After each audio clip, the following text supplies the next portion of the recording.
Welcome back to Adam Has a Podcast. I'm your host, Adam Anwar. This is episode number 14, I think, so let's dive straight into it, shall we? What have I been doing? Well, Friday. Let's start last weekend. I spent the full weekend in Hull. Now, I know what you're thinking. You probably sat there thinking, Adam, what did you do to deserve a weekend in Hull? Well, there's a comedy club in Hull, so that's why I was there. And what they do is they'll book you for the full weekend. So it's worth your while then, obviously. If someone's booking you, you're going all that way. You can stay over, you do Friday night, you do Saturday night. But then all that happened was, when I'm there on the Friday, all that's in my head is, what am I going to do tomorrow? I'm in the green room with the other acts. The host, Mike Newell, opener was Russell Arafoon, and then closing was Gavin Webster.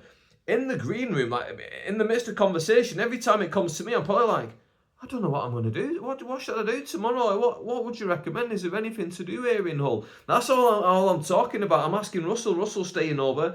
He's got plans. He's already planned this out, and he's planned it out well. He's going getting his car valeted. He's going to the gym. He's meeting a friend of his from Hull. He's going to go to the cinema. He already had like a 4-day plan, and I thought, wow, I need to be more up on this, and I really need to get my plans settled when I'm going to a town. This is what I'm going to do, then this, then this, then this. I kind of play it a little bit too much willy-nilly and a little bit by ear, but that's me in general, to be completely honest with you. Anyway, so I get to Hull, check into my hotel, reasonably priced. There's no club football last weekend because it's the international break. So Hull, because they're not bringing in all these opposition fans this weekend, means a lot of the hotel rooms are now being empty. So boom, wicked, I can go there, get it a little bit cheaper. Fantastic, go there, check in. Not going to tell you where, although I may have told you in the last episode. I'm going to try not to tell you again. I don't want people following me to my hotel. Anyway, I don't know what this camera's doing, by the way. It's kind of zooming in and out on me all the time. Either way, let's just crack on. So, Friday, I get to the venue, and I asked the guy who runs the place, I go, are we looking? Because I bumped into him outside. Are we looking? Is it full in there? Because there's like 5 or 6 people milling around outside. The show was starting in a few minutes, and I thought, okay, there's a few people, this amount of people outside, must be quite packed inside. He's like, oh, you know, we're okay. And when he said that, I thought, oh, well, it's not going to be mega rammed in there. So as I opened the door, I was pleasantly surprised. It was probably 60-odd% full in there, which is, playable. It's not full and rammed, because in that kind of environment, you're loving it. You're blasting off every cylinder, that kind of thing. But also, it's not quiet. There's not just a few tables in. You've got a reasonable amount of room to play with, so you can go from there. I'm, again, just thinking of all that stuff. When I'm watching the rest of the show, I'm thinking to myself, right, this crowd, they don't seem to be really going with material. They seem to be preferring way more crowd work, interaction, roasting, needling them a little bit. So that's what I did. I dived straight in there. Boom, boom, boom. This guy on the front row, this is what you look like. Everyone's going, oh, that's really funny. Then I go into his mate, well, I don't know what you're laughing at. You look like da-da-da-da. Everyone's laughing. It's a really fine balance to play, right? Because they've paid their hard-earned money, and it's not cheap. It's not mega expensive. It's 20 quid. When you pay 20 quid, you go, yeah, that's a fair price for a comedy night. But you want to be entertained. You don't want to have the mick taken out of you all night if you've paid that amount of money. You want to be able to relax a little bit. So I'm trying to ride that fine line between really, really going at them and giving them a good time. Because I want everyone else to have a good time, but I don't want it to be at this person's expense. So you go, oh, you look like this. These 4 women over here, da-da-da-da-da. You said this to the MC, da-da-da-da-da. I'm going to say this to you now. This couple over here, da-da-da-da-da. And that's what I'm doing. And oh my God, let me tell you this one. There's a guy here, and I don't want to give away who it was, but there's a guy right here in the front. And before I'd been on stage, I went to go for a pee, a number 1 in the toilet, right? I go for a number 1. I'm washing my hands, and I'm washing my hands right near the door, like the last sink, and it's blocking the door, right? And I can see him trying to get past me. This guy ain't washed his hands, and I look at him like that. What are you doing? What? I'm shocked and disgusted at the same time. And he goes, oh, I ain't washing my hands. I'm not on the pool tonight. And I thought, what? That's the only reason why you'd wash your hands is because you'd be on the pool. I thought, horrible man. Horrible man. Anyway, did me set. Enjoyed myself. Brought the energy to the room. Got stuck in. And I liked doing that. And I liked the feeling of that. In terms of my actual set, because they weren't really going for that stuff, I only did a third of my set. The rest was just crowd working and that kind of stuff going into ground, which felt good. It felt good having that ability to do that and the confidence to just be like, you know what? Let's throw the game plan out the window. Let's go into this. This is what the audience wants. This is what's going to really like make this room enjoy themselves the most. So let's just do this. And that's what I did. Went back to my hotel, picked up a Pepe's on the way back. Burger, how do you want it? Extra hot. What do you want with it? Obviously fries. I'll have a bottle of water. Please trying to be healthy. Always am. On top of that, give me some chili cheese nuggets. Fantastic. Puts the sauce in there. I'm not looking when she puts the sauce in. I want the extra hot sauce. She puts in garlic mayo. Like, I'm not against garlic mayo, but I don't want garlic mayo. I want extra hot sauce. So don't you be putting into my bag when I've asked you for an extra hot burger, the garlic mayo in there. Don't look at me and think he can't handle his spice. I better put a garlic mayo in his bag. Because you winding me up now. Oh, don't say that, mate. Don't say that. Because it really ticks me off when people say that. Oh, my goodness me. When you put that in my bag, I didn't even realise. I got back to my hotel. I opened it and I was like, oh, no. The main reason I go there is because I love the chili sauce, the way that the burger goes with the chili sauce. And, there was chili sauce on the burger, but I wanted extra to dip in it and dip in the chips and all that stuff. Anyway, I didn't have it. I enjoyed the meal still. Food is food. Blessed to have it. Don't have to go hungry. Very lucky for that. If some of you could see my belly right now, you've probably seen that I've not gone hungry for quite a while. Probably could do with being a little bit more hungry, to be completely honest with you, but that's a different story for a different day. So, that's night one in Hull done. Sleep in my hotel. Wake up the next morning now. I know that I'm checking out the hotel today because as soon as the gig's finishing tonight, I'm going to try and get the train back. So now I'm playing a game of chicken. Because if I end up going on stage late, or if I leave the venue late and can't get to the train station, it means that I'm going to have to get another night in a hotel. But I'm going to bank on not doing that. And I'm going to take that gamble. So what you do is, okay, you've got to check out early. Well, first of all, wake up. Go for a shower. Fantastic. Chill out in your bed. Message your mates, whatever's going on. Texting people. Again, no football, so that was usually the chat on a Saturday morning for lads, innit? Was none of that.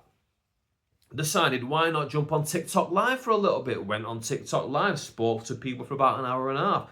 People trying to goad me on there. And I don't mind people trying to goad me. I get it. They're trolls. They've got their whatever warped thought processes. It is what it is. But I do think it's sad sometimes. I'm like, because there's a guy who pops up over and over again, and I completely forget the guy exists. And then every time he pops up and he starts saying something, I'm like, oh yeah, I remember you from like 6 months ago whenever I was on live then, and you were saying it then, like, do you just like spend all your time like going on social media, like trying to bait people? Is that what your life is? That seems like a really sad kind of life to me.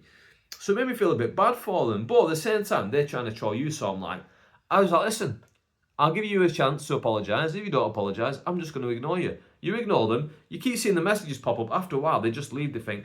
He's not even going to listen to me. No, I gave you a chance. I gave you a chance to be an adult and apologise. And if you can't do that, then you can stay. But I ain't listening to you.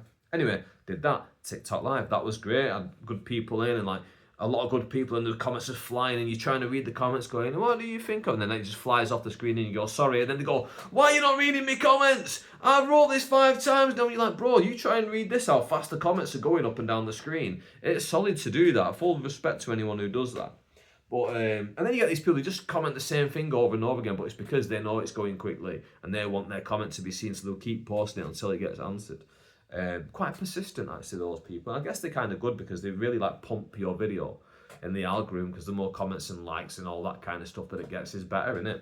On social media and all the social medias, because that tells the machine to like, oh, send this to more people because people are enjoying it, people are interacting with it. This is a good thing to keep people on your app. So you did that. Luckily, I checked the checkout time. I was going to leave the hotel at 11. Checkout time was 12. 1 extra hour, which is perfect, because you have to remember my stage time is like 9:15. The show doesn't start till 8:15. The doors don't open till 7. So if I'm checking out at 11, even 12, I need to waste the entire day till 7 o'clock because I don't have anywhere to go. I'm just wandering around Hull until the doors open. That's a long day. That's 7-8 hours, however long it takes you. Because last time I was there and I did this, I checked out at 11, so I had 8 hours to wander around. And honestly, it burns your head. You have to be mentally fit to like get through one of those days, because it's easy to be worn down by looking at shops and whatever. Now this is what I'll tell you what I did. So I went around. I walked to this brunch place that I like there. Called Thieving Harry's. I always remember because when the first time I saw it, I looked up, I saw Thieving Harry's. It looked like it said Thierry Henry's. I was like, Thierry Henry's! Speaking of which, this is episode 14. Big up Thierry Henry, number 14 for Arsenal for many, many years.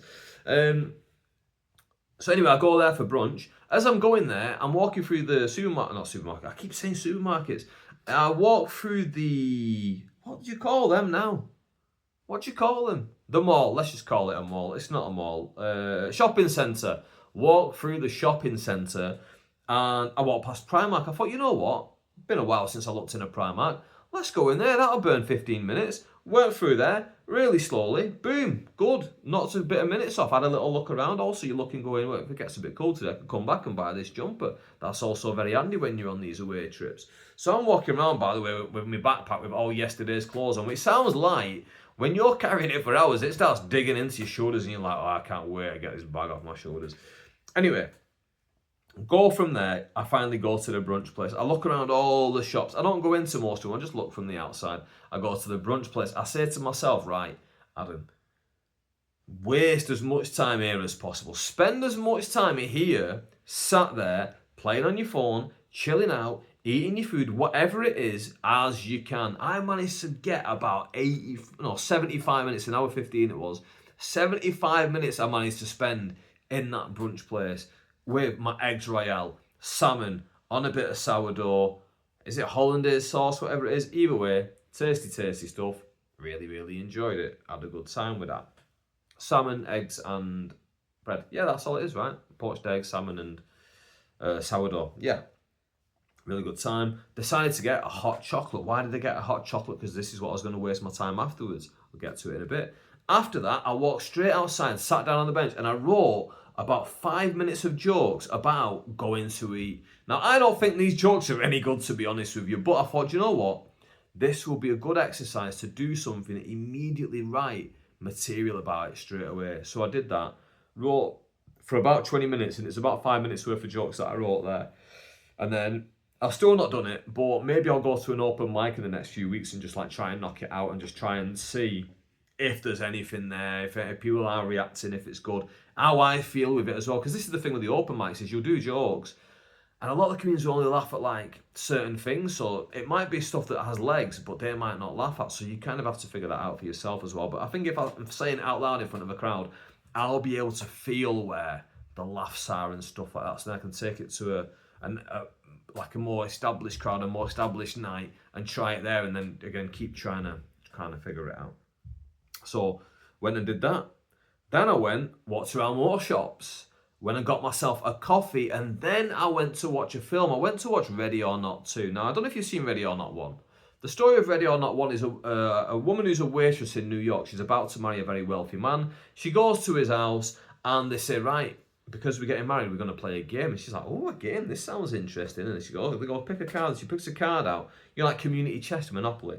Picks it out and it says something like hide and seek or something, or Ready or Not. And everyone goes, oh. And she's like, what? And it's like, right, because you've picked this one out, the rules of this game is we're all hunting you now up until dawn and we're going to try and have you off. Or you've got to survive till dawn. And if you survive till dawn, like, you win. And we all lose, so now we've got and we're gonna all perish if we don't beat you. And that's the idea of number one. Then number two is like obviously a different like kind of thing that's going on. So went to watch that. Just before I went, got me coffee. I don't know if I just said that. Drank that beforehand, kept me awake all the way through, kept me alert, and I really enjoyed the film. As the film was finishing, boom, perfect. It's time for me to go and do my second gig at the Comedy Lounge. So fantastic. Go over there, watch the MC, watch the opening acts, go on, do me set. I felt like I had an okay one. It was reasonable. Didn't feel like I lit the place alight. Didn't feel like, oh my God, I've really disappointed myself here. just felt like I've had a decent run out, to be honest with you, and that's how I felt like it went. So after that, then is the mission. You've got to get to the train station. Luckily, it's only about a 10-30 minute walk, something like that. Got there, train's on the platform, it's empty, boom, get a table of 4 to myself to enjoy the journey back. Lovely. And in fact, all the way there to Hull, Manchester to Hull, I had a train to myself, 4 seats, fantastic. And I literally spent the entire... this is actually a bit more of a serious topic, to be fair. I spent all the way down there chatting to my mate Damien from school and college. Because we went to school together, but we weren't really friends in school. I don't think we really knew each other that well in school, to be honest with you. But we were really good friends in college, and since then we've been friends. So, like, right, basically what had happened was about 45 minutes before I'm about to set off for Hull, I see on Facebook that Roxanne, funnily enough, who I run a gig at her venue in Hindley, she'd posted a thing about a lad I went to school with who, it was his funeral. And I was like, what? Like, I had no idea that he'd passed. I literally had no idea. And then in the background of the pictures is like a load of the lads from school who I know were like his close friends. And then it triggered something in my mind because earlier in the day, I'd seen a lad I went to school with, Sean Haslam. He'd posted a picture of him and this lad, Tom Burgess. And I didn't think anything of it. I just thought, you know, you just see people change the profile picture all the time. You see it and you think, oh, you know, cool picture or whatever. And you just kind of go on with your day. But then when I saw that, the thing from Roxanne, I was like, oh, now it makes sense why Sean's changed his picture to this today. Is because he's honouring Tom. Tom's passed and like he wants to, you know, show his respect in a public way and, you know, remember him. Which is a beautiful thing to do for your friend. But, I mean, it's hard for me to even talk about. And I'll be honest, I didn't know him that well. I didn't know him very well. I knew him very briefly in passing every now and then. Like, very basic conversations, little bit of chats here and there. Not like enough to say that, like, oh yeah, we were friends, we were mates or whatever. But, you know, if I ever would have passed him in town, like, let's say 2 months ago, I would have, you know, if I would have recognised him, would have said hello, like, oh, how are you doing, Tom? Or, you know, how are you getting on, whatever. But yeah, that was on my mind all the way down, like what had happened to him. Because again, even though I'm not close and like never been overly familiar with each other, it really does kind of bring home the fragility of life. And I think I might have said this in another pod about when I went, it must have been last week, the Eid one, when I went to the graveyard. I can't struggle my words now. But seeing someone you went to school with has passed away, it does really kind of like, it really hits you and you're like, whoa, like even though I didn't know him very well and I've probably not even seen him since 2004 when I left, it makes you feel like, oh man, like your own mortality's catching up with your friends' mortality as well, like your friends from school, the people that you did know better. Like some of the lads in his group who were there, I did know better. I knew, in fact, a lot of those lads in his group who, like, I do actually know better, and I've had more conversations with through the years and whatever it's been. So yeah, it was a bit of a tough one in terms of like catching me off guard and being like, wow, like we're getting on, and you know it comes for us all, unfortunately. And you know, rest in peace, Tom Burgess. Absolutely.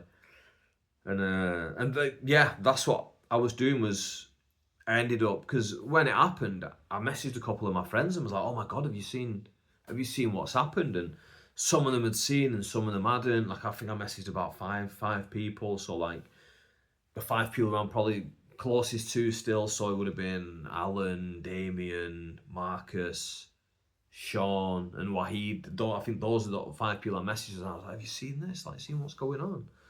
And like I say, some knew, some didn't. And I was talking to Damien all the way down, because like I say, we've been friends for years now, decades now, and we're catching up about how sad it is, and the old days, and this and that, and that was a very small silver lining to come from it, is that when something awful does happen, you do get in touch with the people who they remind you of and you share memories with and stuff like that. And I looked at the picture of all the lads together, and again, for what is an awful situation, someone's funeral, it is nice to see that like this group of friends can all gather and get together in a group that might not have been, because there was like 10 of these lads from school. These 10 lads might have not been all together in one place since 2004, for all I know, like all together. And it's nice for people to get back together.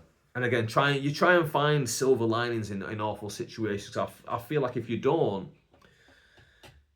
yeah, it's depressing, isn't it, if you don't?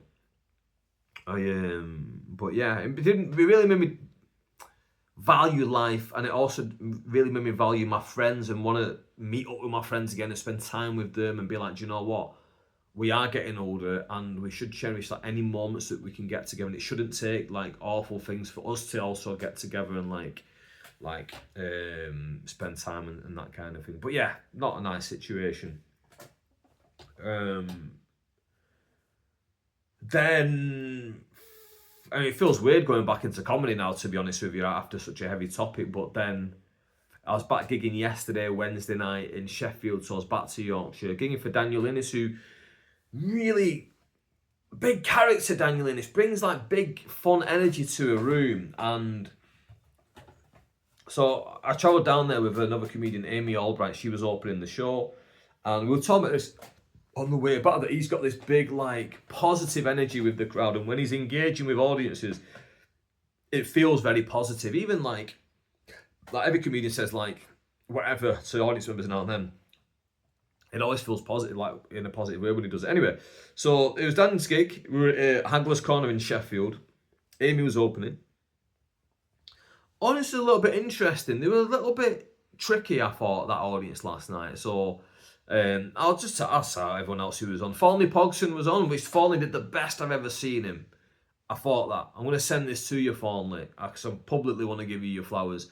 Best I've ever seen you. Get out there, gig as much as you can. Keep getting polish on you, lad. Best I've ever seen you, mate. And he was getting good reactions from the audience as well. They were really going with him.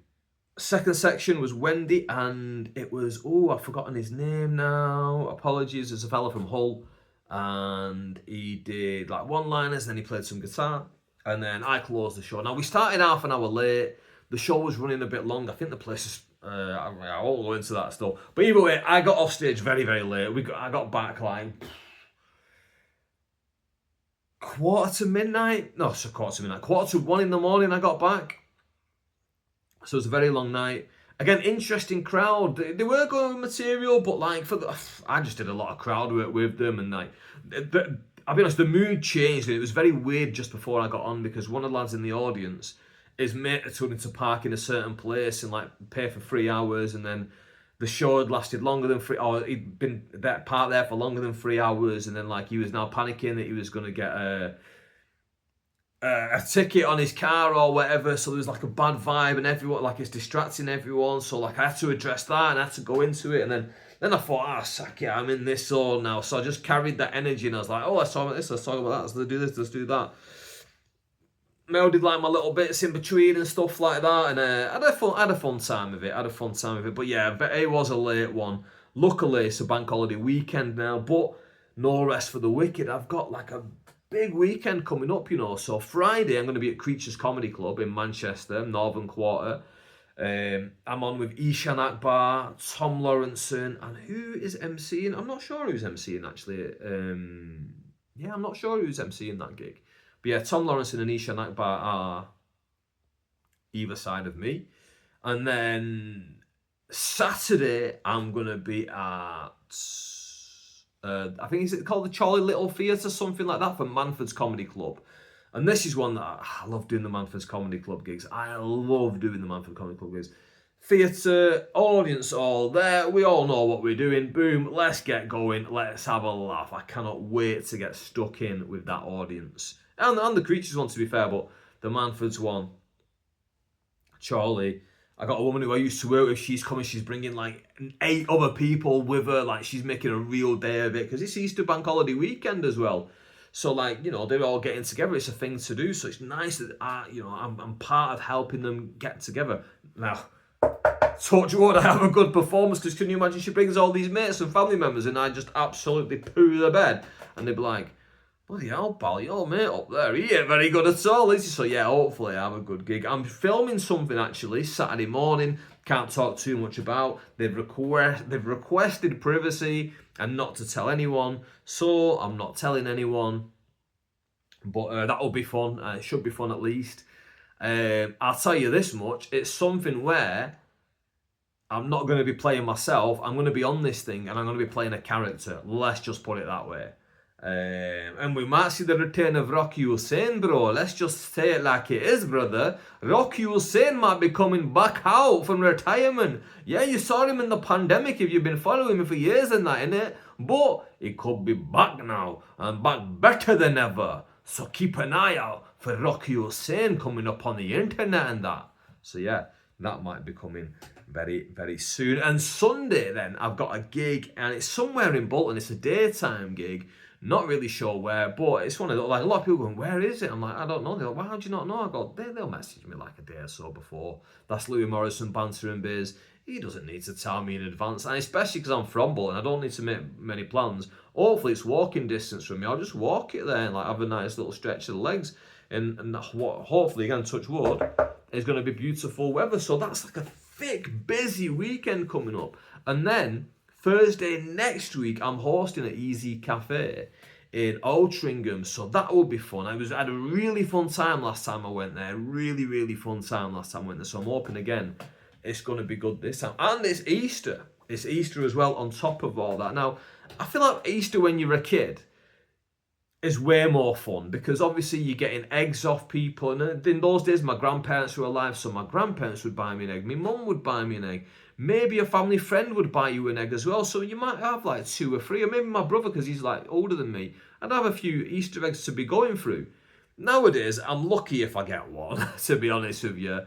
Now, is Easter eggs overrated? Probably, in terms of the price. In terms of deliciousness, I love an Easter egg. I absolutely love an Easter egg. I remember the days as well, back in the days when I was a kid, when you'd go to the corner shop the day, like Easter morning or Easter afternoon or whatever, midday, to buy all the discounted Easter eggs because they're just trying to get rid of them all, and then they'd clear them out on that day. They'd clear them out. So that's kind of what I'm going to do again this year, but I'm not going to go to the corner shop. Oh no, I'm a bit more bougie now, guys.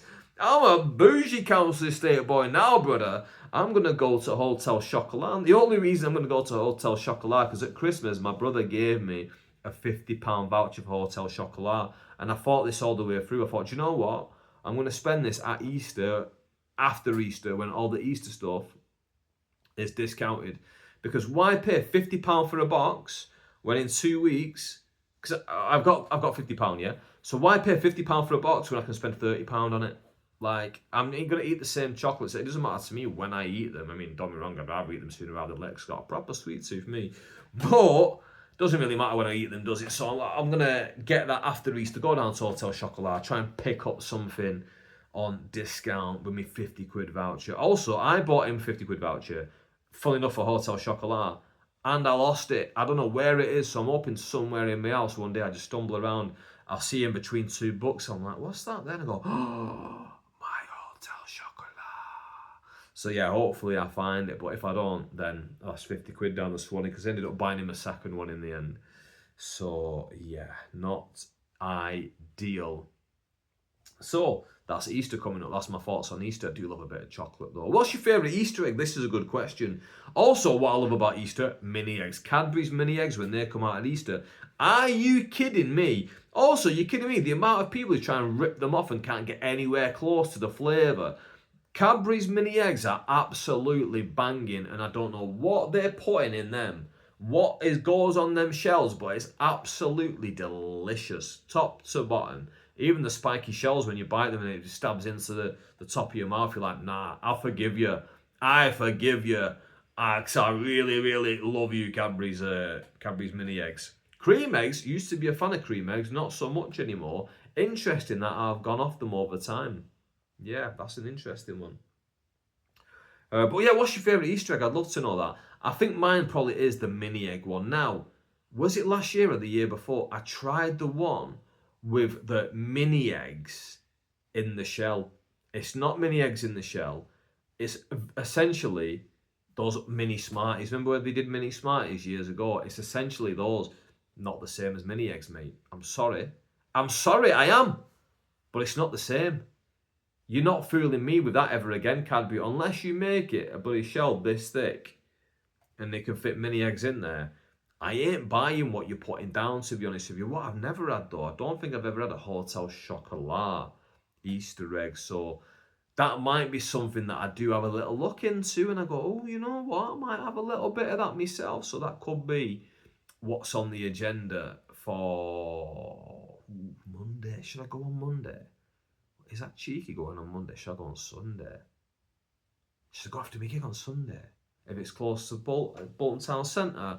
Oh, close to Bolton Town Centre. Take me 50 quid voucher with me. Pick up a discounted Easter egg on the way back. Are you kidding me? What an idea that is. So, yeah, that's Easter coming up. Oh, what was I going to say then? Something was in my mind, fresh in my mind, and it's completely gone out of it. Oh, that's not good. How has that gone out of my mind so quickly?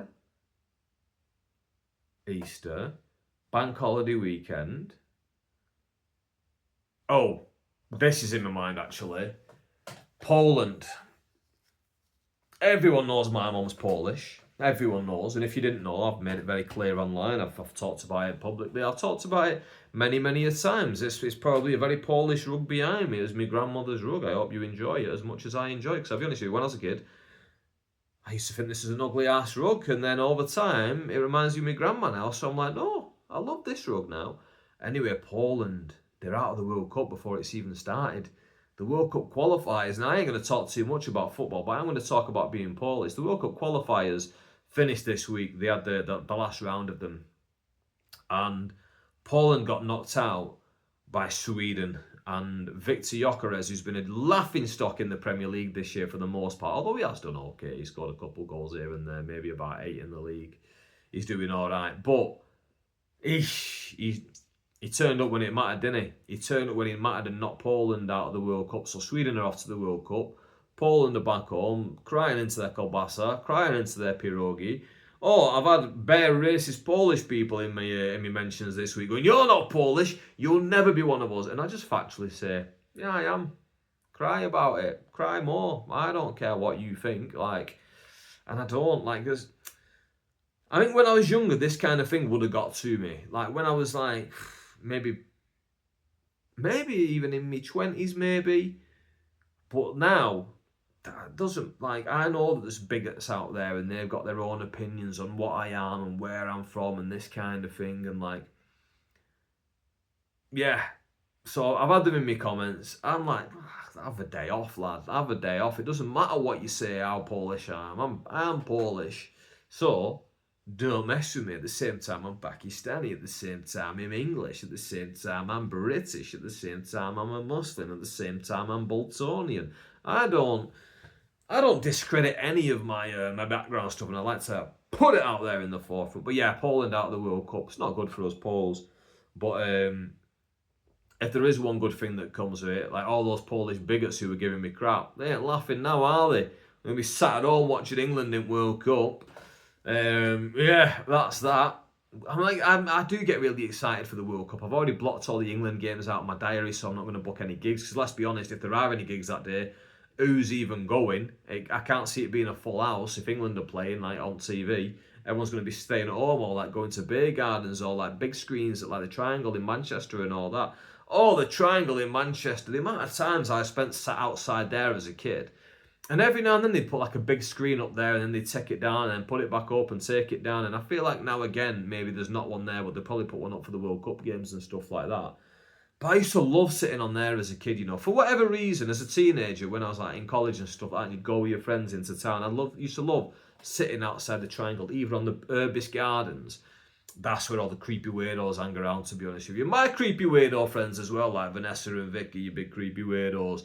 Fiona, creepy weirdo. They're all creepy weirdos, to be honest with you. All my friends. Sean, Damien, Joe, bunch of creepy weirdos. Me, probably was a creepy weirdo as well. I'll say probably, definitely was. Probably throw the word smelly in there. No, I think by college, I'd sorted me smelliness out. I think I was a smelly kid in school. I'll be honest with you. I weren't showering every day in school. No chance of I was showering every day in school. And I was playing football every day in school. So I must have stunk in school. I'm sure I was a smelly kid in school. I can only listen. Kids from school, I apologise. You'll probably be, if I ever do anything in stand-up that's like notable and people are talking about, oh, I know him. He's a smelly kid from my school. You can say that. I don't mind. You can say it. I'm putting this out there now. And if I ever confront you about it, going, hey, don't call me a smelly kid. This is your backup to go, hey, it's fine. You told me I could call you a smelly kid. So that's that, isn't it? But yeah, we used to hang around there every Saturday. Me and we were the alternative kids, to be honest with you. Even though I was a chav, so I was a bit more mainstream in terms of what all the other kids used to dress like. I think mentally I was a little bit more alternative, and that's why I kind of gravitated towards this friendship group. And we used to sit on there, and we used to like hang out on the grass and go through Affleck's Palace back in the day as teenagers. Man, going through Affleck's Palace as a teenager, and you see like all the t-shirts with the like funny slogans, but really it's just a load of dad jokes on a t-shirt, and you think, oh my god, it's so cool, all these t-shirts, it's amazing. And then you grow up a little bit and you're like, who's wearing a t-shirt that says I've got a body of a god, shame it's Buddha, and on the back it says I've got a body of a temple, shame it's in ruins? Who's wearing that? I mean, I guess it's like a kind of secret Santa present you get for someone nowadays, but back then, I remember there was a shop on, the first bit of small steps that you go in Affleck's Palace, and then you like turn to the left on that side entrance near this, is it Sankey's? That where you go in there, they had like a whole section of these slogan t-shirts, and they must have been big sellers because this is like good real estate in Manchester, Affleck's Palace, and they had loads of these t-shirts out, so they must have been selling to keep themselves in business. But yeah, I used to go there all the time. Affleck's Palace, X Records. Some of us, not me, used to go to Dr. Herman's when they used to sell things that used to be legal that aren't legal anymore to sell. And it's mad to me that it was legal to sell those things to 16-year-old children. And my friends are going through an absolute brain melter outside Selfridges, crying her eyes out when she's looking at me going, he's going to do this. And I'm like, wow, we're friends. And then the next week, it's like, I'm really sorry. I don't know why I was saying all that. And I was like, yeah. I'm traumatised too, to be honest with you. Calling me all sorts in public, but like I say, we're all a bunch of creepy weirdos. What can you do, eh? And this is part of what me and Damien were talking about as well, was those days in college. I didn't really do a lot of social things in college, to be completely honest with you, especially nighttime social stuff. So I used to hang around in the daytime during college, and on Saturday we'd go to Manchester. But at nighttime, I got a strict Muslim dad. He ain't for me saying, oh, Dad, I'm just going to go to the pub with my friends, but I'm not going to drink anything. I don't know what he would have said back then, but he wouldn't have been happy. He definitely wouldn't have been happy. And him and my mum would have chatted about it in private, and my mum would have laid the law down to me and been like, listen, you can't be going there. You're going to upset your dad hanging around pubs. He's going to think you're going to turn into an alcoholic or something like Bernie from up road. You need to pull that in, lad. So I didn't do that kind of stuff when I was in college. I didn't not a drinker. I'm a Muslim, right? I don't even know there are Muslims who drink. Yeah, I'm not a drinker. Any of my social friends that you can ask them, they'll say, oh no, he's not a drinker. Like my housemates from uni, my teammates from uni will especially know, because I was out and about with them all the time, and they know for a fact that I wasn't. Anyway, because of having a strict Muslim dad, I didn't really used to do a lot of these social nighttime things that college kids do, and that's how you kind of gain these closer links with your friends, and you bond more during those real formative years. So I missed out on a lot of them. But we were talking about people's 18th birthday parties. I went to loads of those. I went to New Year's Eve parties and stuff like that. So that was the kind of stuff that I did. But then it was saying, oh, do you remember the snooker hall or the pool club, whatever it was? And I was like, nah, I literally never went. But I knew that you did go, because I remember after his birthday, when everyone was going home at about whatever time it was, like let's say midnight, and it might have been 11 o'clock. I don't know what time it would have been over to, but either way, like everyone's like, oh, let's go to the snooker club. And I remember one of the lads being like, where's Adam Anwar? Asking me if he's coming to the snooker club. And I was like, I remember thinking like, oh, I wish I could, but like I'm pushing me luck staying out here till 11 midnight, whatever time it was. And I walked back with Alan, like one of my best mates. Like we just walked back home together.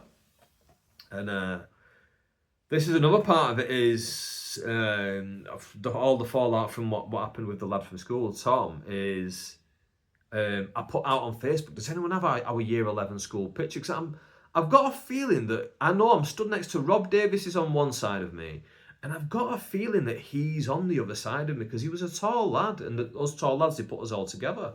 Because I think we're all 6 foot age, like 16. And I was 15 at the time. And we were all on the front row, stood up. And what's it called? Because I put that out on Facebook, people are going like, oh, I've got this one, I've got that one. And then you message me going, oh, if you've got anything, you send it. So I went, all right, if I find the year 11 pictures, I do have it somewhere, I'll send it to you. So I asked my mum, oh, can you dig it out? I went to my parents' house this week, spent a bit of time with them, had a bit of food. Mum cuts a lovely spag ball, thank you very much, mummy. I don't want a juice, mummy. Bloody hell, I remember that on the Louis Theroux. Anyway, and she dug out loads of photos. She hadn't found the year 11 one yet, but she dug out loads of photos. And I found a couple of pictures from primary school that I'd not seen. And it was like, it made me realise how much performing I'd done as a small child, which I forget that I'd done, but I was in like a nativity play, at least one. I was a part of the school choir. And I also remembered this, is that I joined the school choir, not because I wanted to join it, but because I used to play football every like break and lunchtime with the boys in my class.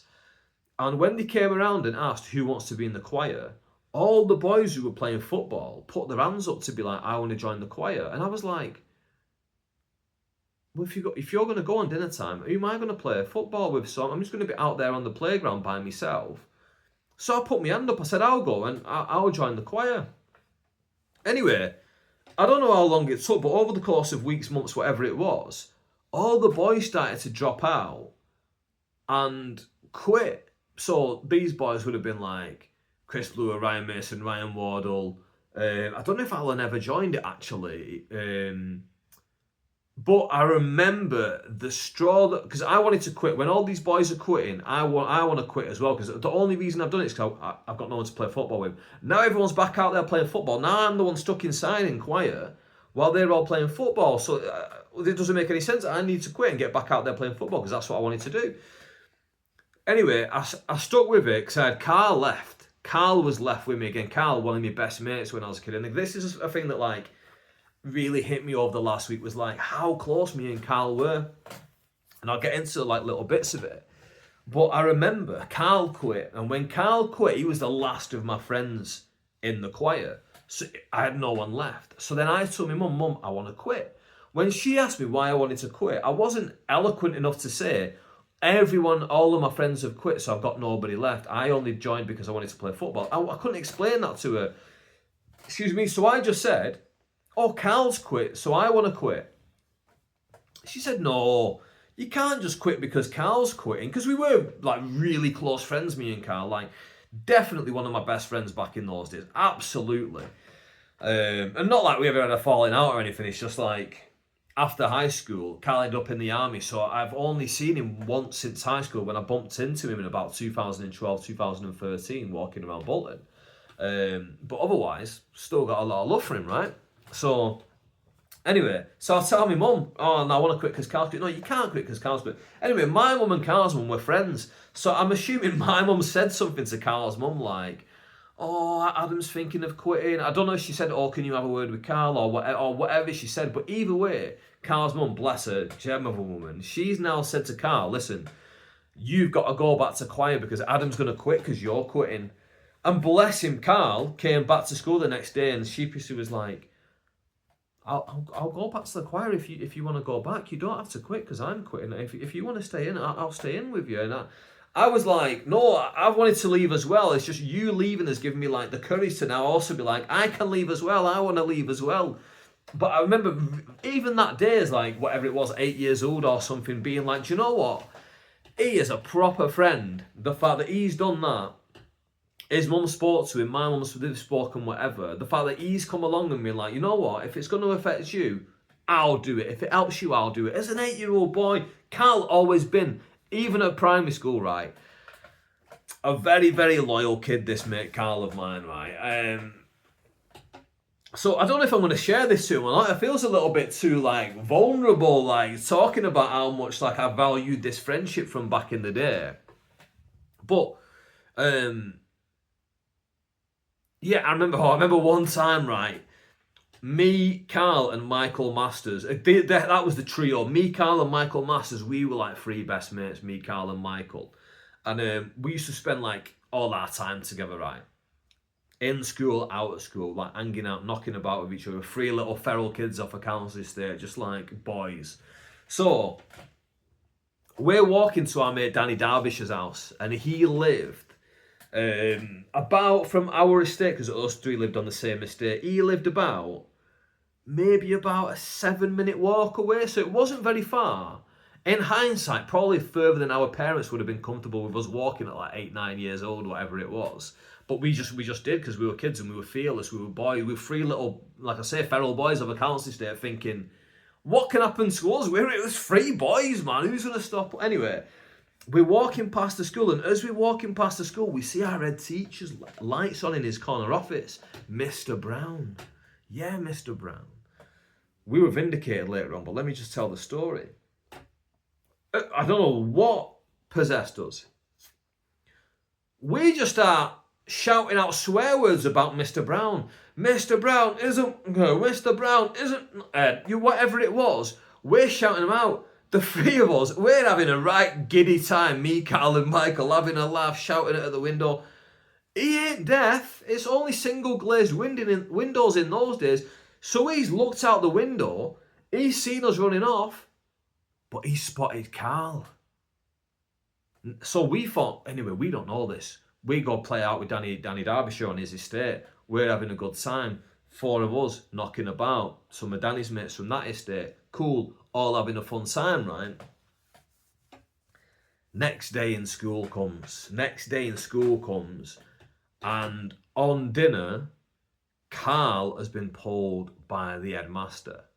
And he's sat by himself. Bear in mind, he's like 8, 9, 10-year-old boy. Like, we're not talking like 15, 25, whatever. He's 8, 9, 10-year-old. Like, he's not old. He's a kid. He's a small child. And he's sat by himself. And I like check if the coast is clear. The coast is clear. I go up to him and I'm like, you okay? What's going on? And he's like, Mr. Brown heard us last night. And he knows it was me. And he's asked me who the other kids were. And I went, what did you tell him? Because I'm pooing my knickers now, thinking like, he's definitely dobbed us in. I don't know if I would have I think I would have dobbed him in at the time. I don't know. As an adult now, I'd be like, nah, I wouldn't have done that. But I don't know if the reason why I wouldn't have done that is because of this key moment in my life right now. This key moment I'm talking about. When I'm asking one of my best friends in life at the time, Carl Scott, I'm asking him, what did you tell him? And he goes, I'm not telling him.